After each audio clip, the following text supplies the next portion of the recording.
Hello everyone, welcome to Flawless Mathematics. This is part 3 of relation chapter, and before this part, in part 1 and part 2, I have already discussed the basic concept of relation, what is relation, what is domain, what is range and their example, and transitive, what is transitive relation and what is reflexive relation and their illustration and so on. Okay, so in part 3, I will discuss what is symmetric relation, what is anti-symmetric relation and what is equivalence relation. Okay, therefore I will show you an example, and after that I am pretty sure that you have a crystal clear idea about the relation. Okay, so let's start today's class. So what is symmetric relation? So symmetric relation, definition of symmetric relation is a relation R on set A. A relation R on set A is said to be symmetric relation if A comma B belongs to R,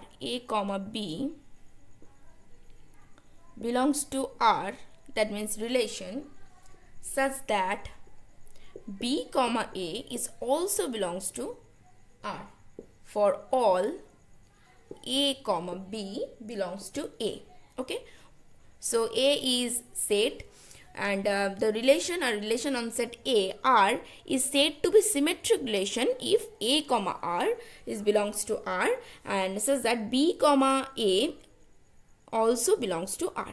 Let's take an example, that is, if A is a, there I will show you.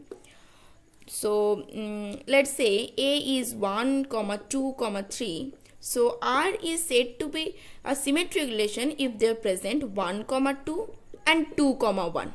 Okay, so that is the symmetric relation. I hope you will get an idea. Okay, so now what is anti-symmetric relation, right? So what is anti-symmetric relation?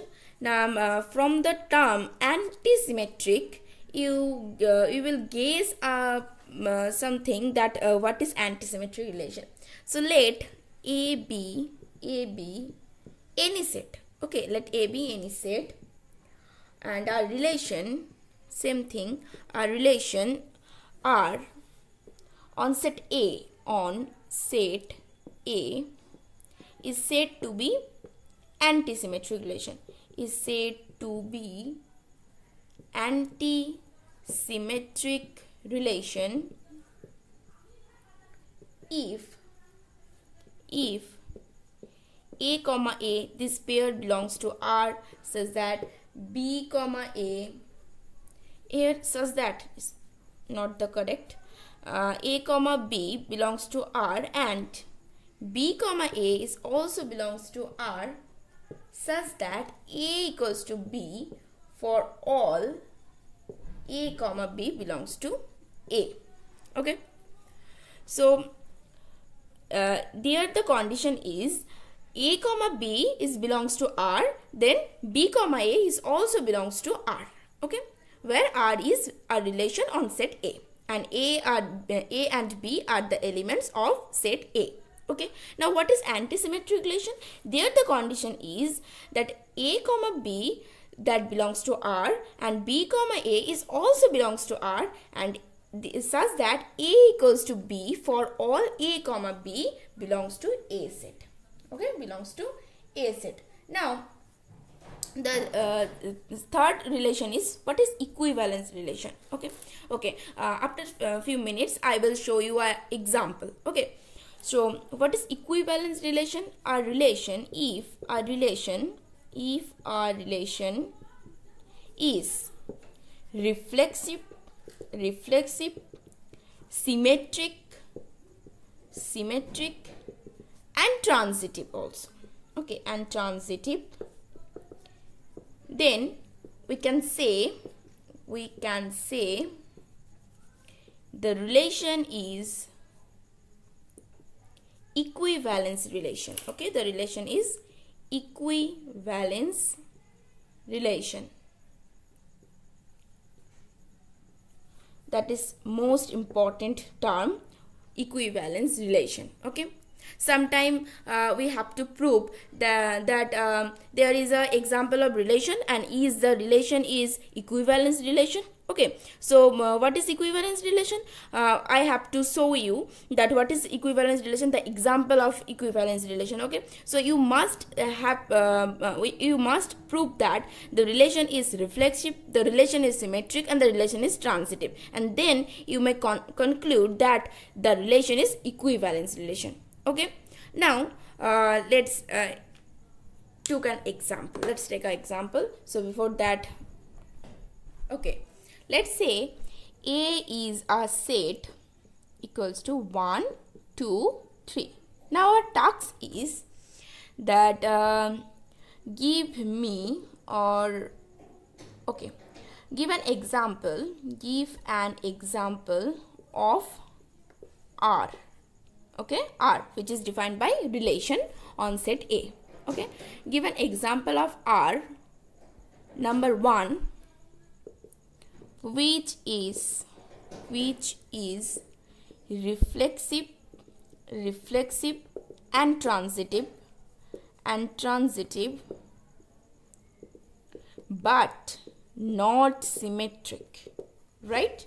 Not symmetric.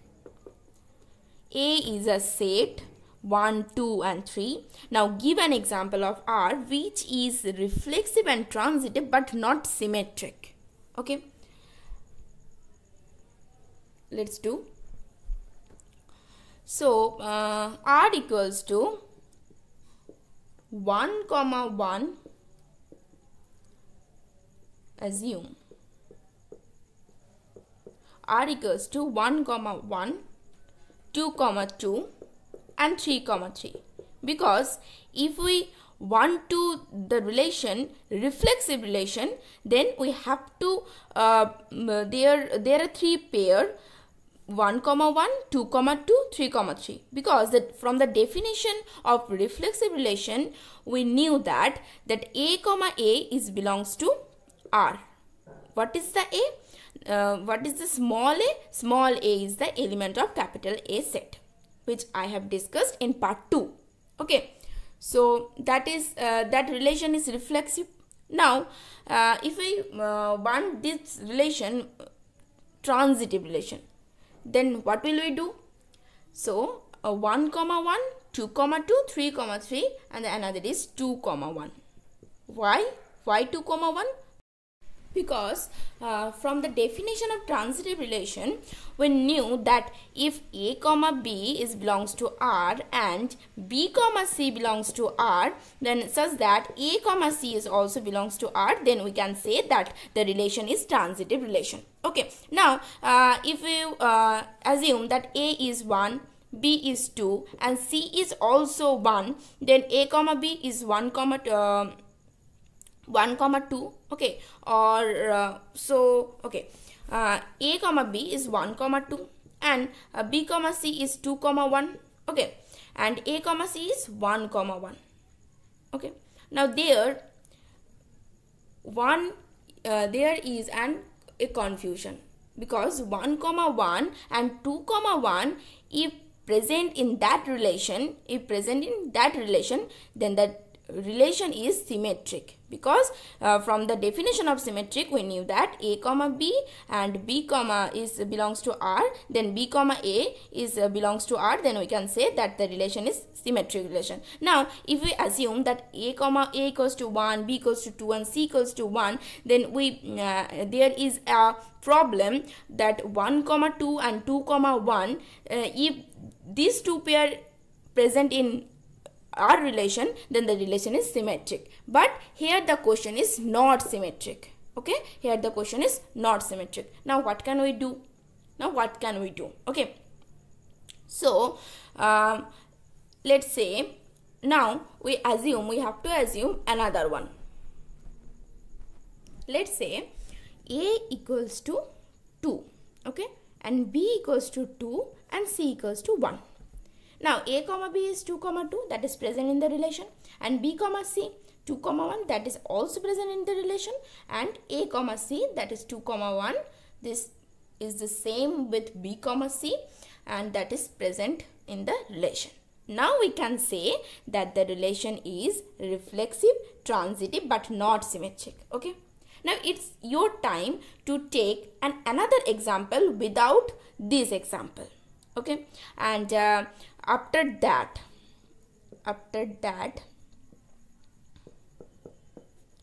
you will comment that example, if you that example which you will done by yourself in comment section. Okay, in comment section.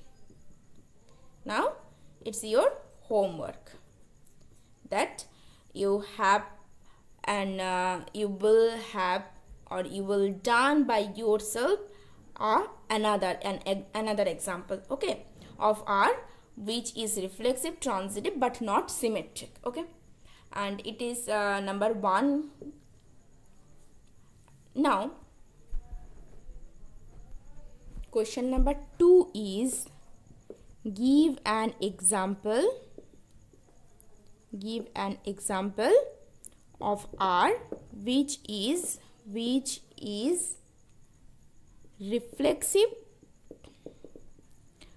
transitive, reflexive, symmetric, but not transitive. Okay, this is your homework, right? And now the last question is give an example of equivalence relation. Okay, here where A equals to 1, 2, 3. Okay, so A cross A, which is it? Which is universal relation. What is it? It is universal relation. And what is universal relation? That I have discussed in part 1, right? So this universal relation A cross A is an example of equivalence relation. Okay, this is very important short question. Okay, that A cross there are 4 options, that the example of equivalent relation. Number 1 option is 5. Number 2, you R equals to 1, 1, 2, 2. Okay, then number 3 is A cross A, and number 4 is R equals to R1 equals to 1, 1, 2, 1. Okay, so the correct option is 3. A cross A is an example of equivalence relation. Okay, so that's all for today, and in next class I will show you some another example, or some illustrative example also. Okay, so okay, and I hope you will enjoy today's class. So okay, bye, see you the next class.